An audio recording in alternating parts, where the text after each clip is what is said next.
Hello, it's Deborah from Attic Lane, and today I have 4 night scene Christmas cards. These were all inspired by a question that was posed by one of the subscribers to the channel who said, what would it look like if we took the cardio card stamps that we've used in a couple of previous videos and we put them into a nighttime scene? So I've done a few variations on ways that you can use the star. I've used 3 sets, all from cardio cards. This one is called Dear Dear, this one is called Mini Tall Trees, and this one is called Starstruck, and this is where the star that's at the centre of all of our cards has come from. So I'm going to show you how I made the night scenes and a couple of different ways of using the star, and I hope that you find some inspiration. We're going to create a dark scene, and to do that I'm going to start with some scrap paper, which I'm going to cut a curve from. So I have a bottom piece and a top piece, and I'm going to reserve the top piece. I'm going to be inking up the majority of the cards. I'm only going to use a little bit here. I'm only going to leave a little bit here as plain white, and although this will end up as a top folding card or a portrait card, because of the way that I work, sort of right to left, I'm going to use some repositionable tape to glue my waste paper with the curve on it across my card. I've tried adding the repositionable tape directly to this location so that it's right on top of the white space, but I've found that when you come to remove the tape, it can leave a little mark on your white space, and you don't want that. So I've added a little bit here and here, and a little bit under the white card. I've got 3 colours of Distress Oxide inks. These blend really well, which is why I'm using these ones. I've got Faded Jeans, Wilted Violet and Squeezed Lemonade, and I'm going to start with Faded Jeans. I've got a foam ink applicator pad, that's quite difficult to say, and I'm going to add this all over the card.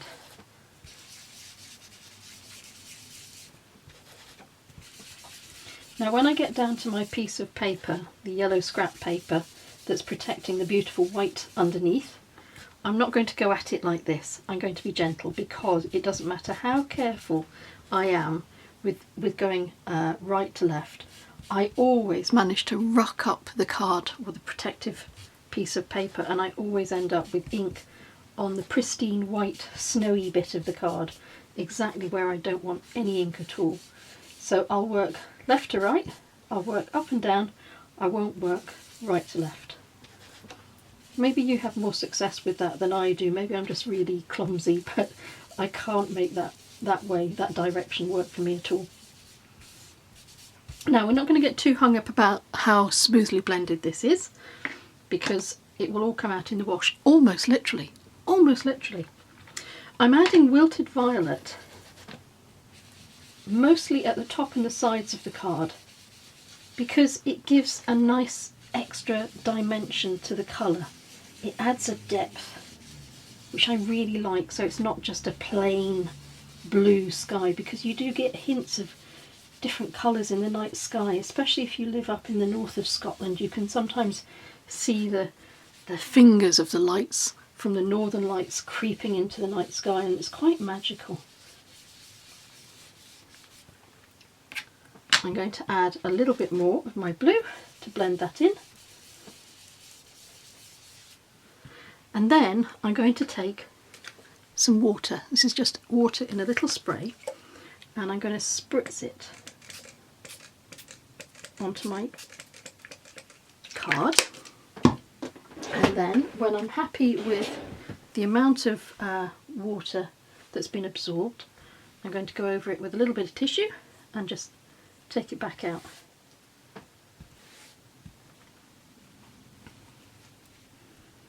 You will notice that I have got a big blob here. That's fine. When I spritzed, I concentrated a little bit more just in one patch, and there's a reason for that. But for the moment, I'm going to use my squeezed lemonade to add a little bit of colour differentiation in here. I don't want a lot at all because the distress oxides are very reactive to water, so you have to deal with them a little bit more gently. So there's a nice patch of yellow, and I've applied it with a dry baby wipe because if I used one of my applicators they're too big and clumsy, so I would make that space too big.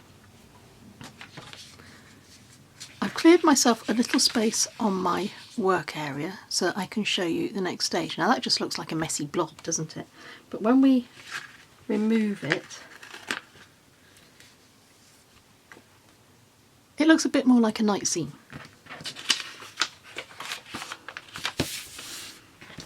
I'm just going to keep my yellow scrap paper for any checking that I want to do or any knocking off of colours that I want to do.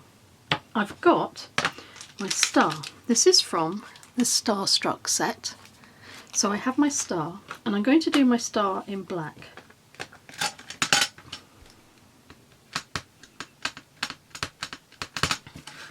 And I'm going to put the star right at the centre of that yellow haze that was created using the squeezed lemonade distress oxide.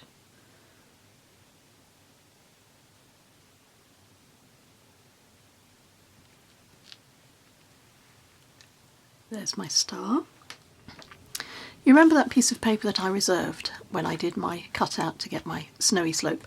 The reason I've hung on to that is because it's useful just to use as a mask as I go on to the next piece. Now it's not an exact match, but I know I'm only going to need to cover off a little area here. That's all I'm going to use. And I'm going to be using 2 of the little trees from the Mini Tall Trees stamp set. And I'm going to be using little deers from the Deer collection. I've got 2 little deers here, and I've inked them up, and I'm going to put them just round about here, and then another one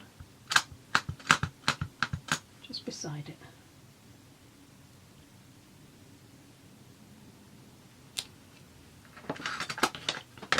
At the moment those deer look as if they're just hanging in a snow scene. So the way that we get around that is to use a very pale grey. This is called cement grey. I'm going to knock off some of that because all I want is a tiny, tiny little bit just under their hooves. Just want a tiny patch of colour.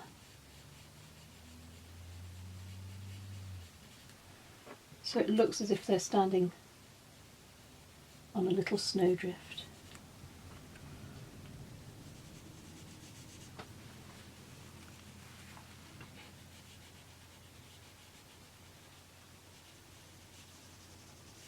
I'm being a little bit careful that I don't smudge into the black of the deer themselves because I don't want to smudge those. If you're not as impatient as me, you could wait until they were properly dry. But it's very subtle, but it's just enough to make it look as if they're not just hovering. The design is complete, but I want to add a little bit of a frosty shimmer on the horizon of my hill. I've got my glue pen, and I'm just going to add a little line. It's going to be broken, it's not going to be a continuous line. I'm going to break it up in places on that horizon.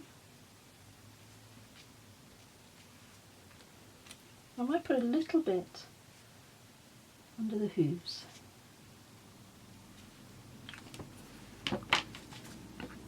I've got my Deco Art Glamour Dust. This is crystal.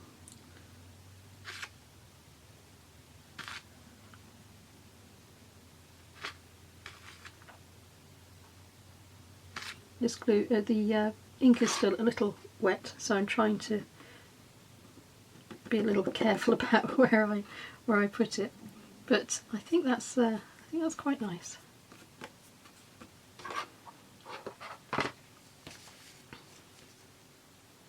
So that's our card, our little scene complete. And I'm going to show you a few other ways that you can use that nighttime scene and change it up a little. Here's a card where the background has been done in the same way as the earlier cards.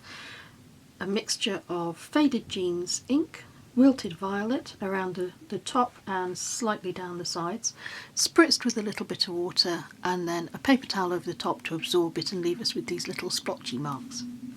I'm going to take squeezed lemonade, and because this is dried, I should be safe to blend this in.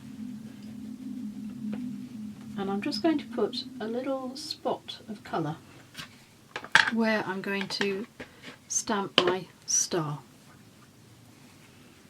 And I'm just going to dab that to take away the intensity of the colour. And that's fine, I've given myself a little glow. And because I want to stamp on this little glow, I'm going to dry it, because if I don't dry it, then when I emboss, the powder will stick to the wet ink.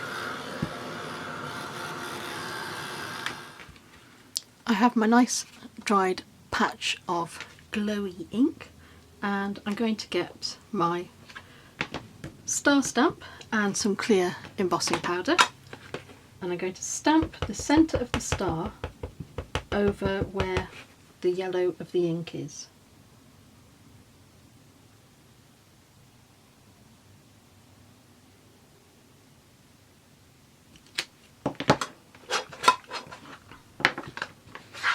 Now I'm going to get an emboss it pen. This is a clear emboss it pen, and I'm going to add some little dots because these are going to help radiate out the shine from the star.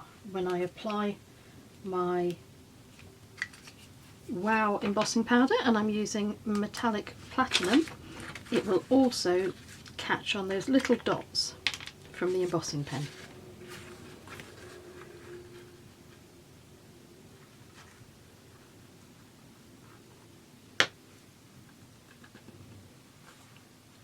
So I'm going to heat set that now, and then you'll be able to see the shimmer. The platinum is lovely because if the light catches it one way it looks silver, and if it catches another way it looks gold. And then those little dots all around it make it look like shimmering stars. I've got a curve cut from a piece of waste paper, and I'm going to use this to work out where I want to position my little fox. I'm going to have a fox looking up at the star, and I want his head to be below this line. I want everything about the fox to be encapsulated in the snowy area, and I'm just going to decide which way I'm going to have him sitting. So I think that way is fine, and I've got some Hyacinth ink. I'm using this colour because it will match nicely with the wilted violet and the faded jeans. It's a softer version of both of those, and I just want to give a hint, tiny little hint of a sort of a snow bank where the fox is just sitting watching the star. You don't need much at all, you just need enough to give a hint of colour. That Hyacinth ink, that's difficult to say, but that line of ink there may be difficult to see at the moment because it is very faint, but when I show you a close-up of the card at the end of the video, you should be able to see it. I'm making sure there's lots of ink on my fox. I'm positioning him just above that paper, so his feet and part of his tail, or paws, I suppose they have paws, they're like dogs, aren't they? So they have paws. So his paws are slightly below the hill and captured on the waste paper.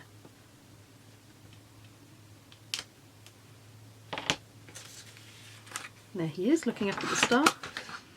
I want to add some detail, a line of trees here, and I have a curve. So what I've done is, I'm going to do this again, I'm going to cut a curve from my scrap paper, because if it's a very gentle slope like this, it doesn't actually have to be too precise. So I've masked over the white snow, and I can pop a few little trees in here.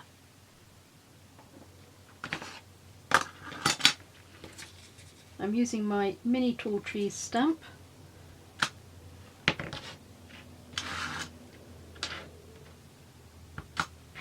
and black ink. And we'll do first, second and third generation stamping as always with the trees.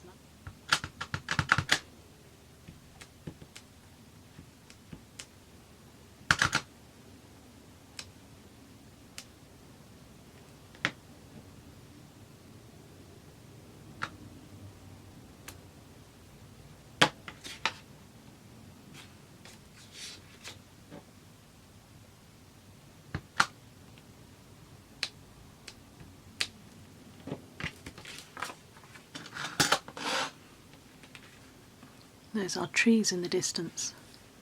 That's a lovely scene. Now there's room there for a sentiment. If you wanted to put a sentiment there, you could. If you wanted to put in a creature, you could. And in the Starstruck stamp set, there is a really sweet little mouse. So I think, just to complete the scene, I think we'll pop the mouse in. I think my solitary mouse looks a little lonely. I'm going to give him a wife. There we go.